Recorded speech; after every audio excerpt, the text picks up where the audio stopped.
नमस्कार दोस्तों, मेरा नाम डॉक्टर दिवाकांत मिश्रा है। मैं स्वर्ण ज्योति आई हॉस्पिटल लखनऊ में एक रेटिना स्पेशलिस्ट हूँ। आज हम बात करेंगे डायबिटिक रेटिनोपैथी या मधुमेह से जो पर्दे में बीमारी पैदा होती है उसमें काम आने वाले इंट्राविट्रियल इंजेक्शंस के बारे में, जिनको पर्दे का इंजेक्शन या रेटिना का इंजेक्शंस भी बोला जाता है। पेशेंट्स डायबिटिक रेटिनोपैथी से ग्रसित हैं और उनके डॉक्टर ने उन्हें इंजेक्शन एडवाइस किया है। उनके मन में कई सवाल होते हैं, जैसे कि कौन सा इंजेक्शन सबसे अच्छा रहेगा, कितने पैसे वाला इंजेक्शन उनके लिए ठीक रहेगा, सबसे मुश्किल सवाल कितने इंजेक्शंस की ज़रूरत पड़ेगी, इंजेक्शन लगाते वक्त दर्द होगा कि नहीं, इंजेक्शन आँख में कहाँ दिया जाएगा, इंजेक्शन से होने वाले कॉम्प्लिकेशंस के बारे में उनके मन में सवाल रहते हैं, और इंजेक्शन के पहले या बाद में प्रिकॉशंस को लेके भी बहुत सारे सवाल रहते हैं। लेकिन आपको ये समझना ज़रूरी है, ये सारे ही सवालों का जवाब सबसे बेहतर आपके डॉक्टर ही दे सकते हैं, क्योंकि उनके हाथ में आपकी सारी रिपोर्ट्स हैं, आपके पूरे बॉडी को वो अच्छे से इवैल्यूएट कर रहे हैं, आँख को अच्छे से इवैल्यूएट कर रहे हैं। हमारा सिर्फ और सिर्फ मकसद ये है कि जब आप अपने डॉक्टर से बात करें इंजेक्शंस के बारे में, तो वो जो आपसे कहना चाह रहे हैं उसको आप और बेहतर तरह से समझ सकें। तो सबसे पहले देखते हैं कि कितने तरह के इंजेक्शंस आज मार्केट में अवेलेबल हैं।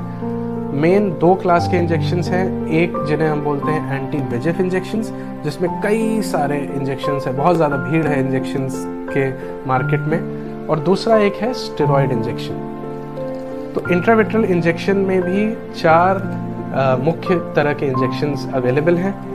पहला है बेवैसिजुमैब मॉलिक्यूल, जो कि 2 नामों से मार्केट में आता है। एक है एवास्टिन, जो कि एक विदेशी कंपनी स्विट्जरलैंड में इसे बना के इंडिया में एक्सपोर्ट करती है, और दूसरा है ज़ाइबेब, जो कि एक इंडियन कंपनी बनाती है।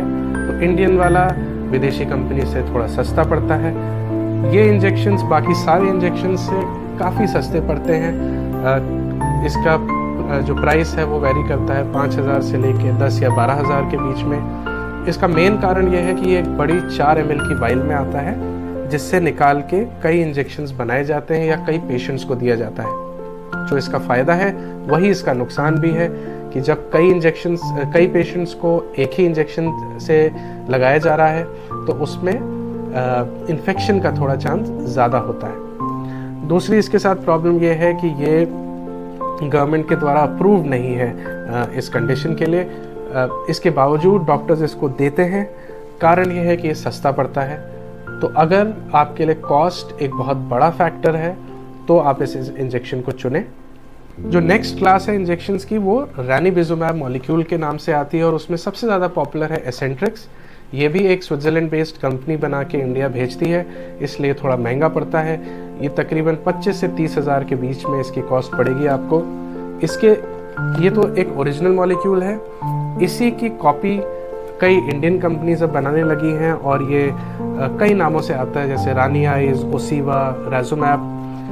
ये जितने रैनिबिजुमैब वाली क्लास के इंजेक्शंस हैं, ये तकरीबन 1 महीने तक आँख में रह के काफ़ी अच्छा काम करते हैं और बड़े ही कॉमनली दिए जाने वाले इंजेक्शंस हैं।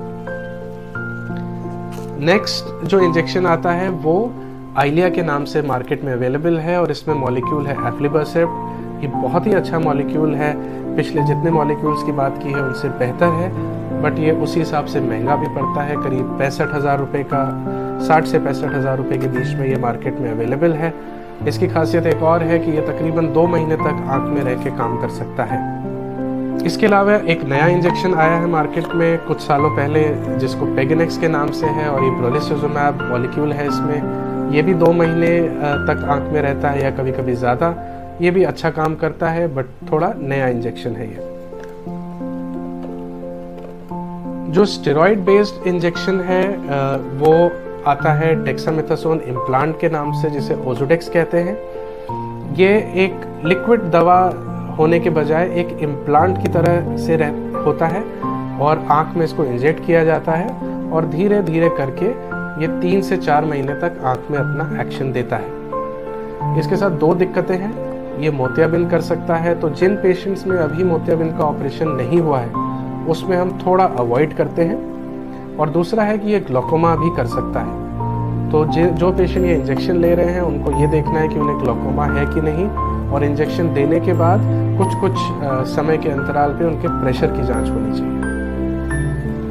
तो ये हो गए इंजेक्शंस के बारे में। जैसा मैंने पहले कहा है कि इसका डिसीजन तो आपके डॉक्टर ही लेंगे, आपकी सारी कंडीशन को देखते हुए कौन सा इंजेक्शन आपके लिए ठीक है।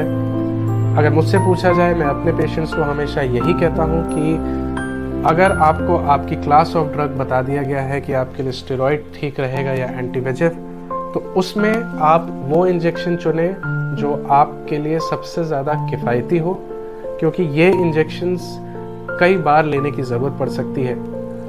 तो ऐसा नहीं होना चाहिए कि आपने कोई महंगा इंजेक्शन ले लिया और वो एक ही ले पाए। उससे कई गुना बेहतर है कि आप ऐसा इंजेक्शन चुने जो आप बार बार अगर लेने की ज़रूरत हो तो बार बार ले सकें। तो ये हो गई बात कौन सा इंजेक्शन आपके लिए ठीक रहेगा। दूसरा एक अहम सवाल ये है कि कितने इंजेक्शंस की ज़रूरत पड़ेगी।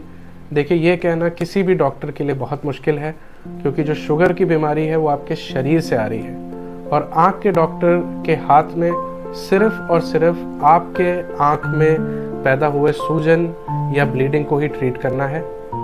जो शरीर से शुगर का लेवल आ रहा है उसको ये इंजेक्शंस नहीं ट्रीट करते हैं, ये सिर्फ उस वक्त की प्रॉब्लम को ट्रीट करते हैं। लेकिन आमतौर से हम लोग महीने महीने के अंतराल पे 3 इंजेक्शंस एडवाइस करते हैं और उसके बाद पेशेंट की कंडीशन के हिसाब से, पेशेंट का कितना अच्छा शुगर कंट्रोल है और कई सारे सिस्टमिक पैरामीटर्स होते हैं वो कितने अच्छे कंट्रोल हैं, और आपकी ओसीटी की जांच के बेसिस पे आँख में कितनी सूजन है उसको देखते हुए इंजेक्शन की क्वांटिटी, मतलब कितने इंजेक्शंस की ज़रूरत पड़ेगी, उसका निर्णय लिया जाता है।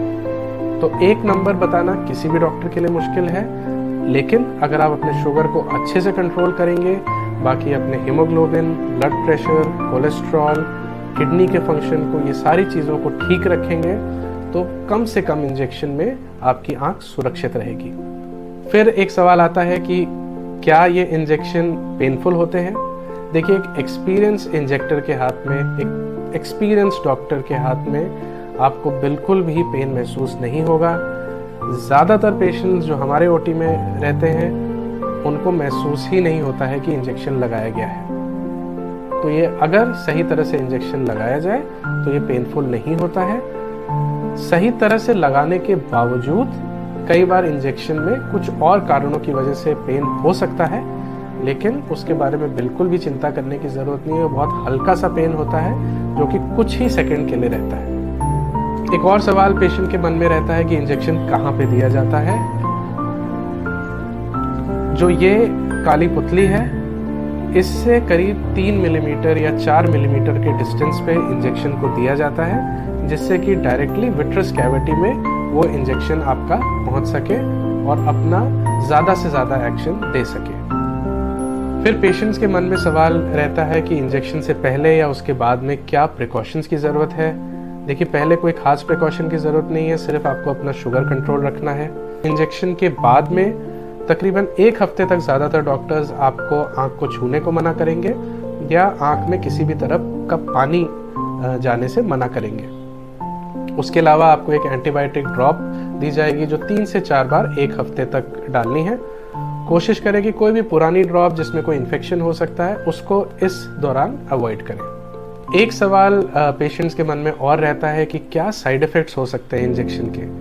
देखिए, सही तरह से लगाए हुए इंजेक्शन का एक तरह से समझिए तो कोई भी साइड इफ़ेक्ट नहीं है।